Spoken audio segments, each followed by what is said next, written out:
അത് ഞങ്ങൾ ചർച്ച ചെയ്യാൻ പോകുന്നേ ഉള്ളൂ. ഇവിടെ 15, 16, 17 തീയതികളിൽ 3 ദിവസം ഇരുന്ന് വർത്തമാനം പറയാൻ പോയാൽ അപ്പം ഇപ്പോഴും ഞാൻ എന്തിനാ പ്രഖ്യാപിക്കുന്നത്? നമുക്ക് വിശദമായിട്ട് ചർച്ച ചെയ്ത് നിഗമനങ്ങളിൽ എത്താൻ പറ്റും. പിണറായി വിജയൻ തന്നെ ഇഷ്ടപ്പെടാത്ത ചില കാര്യങ്ങളുണ്ട്.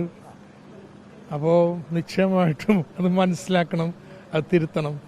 ഇപ്പോൾ പിണറായി വിജയൻ തന്നെ ആയിരിക്കുമോ ഇനിയിപ്പോൾ പ്രതിപക്ഷ നേതാവ്? അതൊക്കെ പാർട്ടി തീരുമാനിക്കാനുള്ളതല്ലേ. ഞാൻ അഭിപ്രായം കോൺഗ്രസ്സുകാരെ പോലെ പറയുന്ന കാര്യങ്ങളല്ലല്ലോ, പാർട്ടി തീരുമാനിക്കും.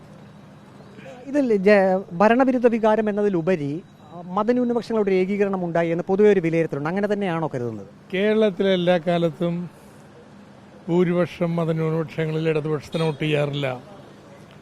ഒരു 30-33%. അതിൽ സ്വല്പം കുറവെന്ന് കാണും. എന്നാലും എനിക്ക് ഉറപ്പല്ലേ, ഒരു 26, 27, 28% മതന്യൂനപക്ഷങ്ങൾ ഇടതുപക്ഷത്തിന് തന്നെ വോട്ട് ചെയ്തിട്ടുള്ളത്. അത് വിമോചന സമര കാലത്ത് പോലും ഉണ്ടായിട്ടുണ്ടെന്ന്. അപ്പം അതുകൊണ്ട് മതന്യൂനപക്ഷങ്ങളെല്ലാം ഇടതുപക്ഷത്തിനെതിരാണ് എന്നുള്ള സിദ്ധാന്തമൊന്നുമില്ല. എന്നാൽ അതിലെത്ര കുറവ് വന്നിട്ടുണ്ട്. ആക്സിസ് സർവേ പോൾ സർവേ പറഞ്ഞത് ഇത്തവണയും 33% ഉണ്ടെന്നാണ്. അത്രയുണ്ടോ, അതിൽ കുറവുണ്ടോ? ഇതൊക്കെ തെരഞ്ഞെടുപ്പ് വിലയിരുത്തലിൻ്റെ ഭാഗമായിട്ട് പുറത്തു വരേണ്ടതാണ്.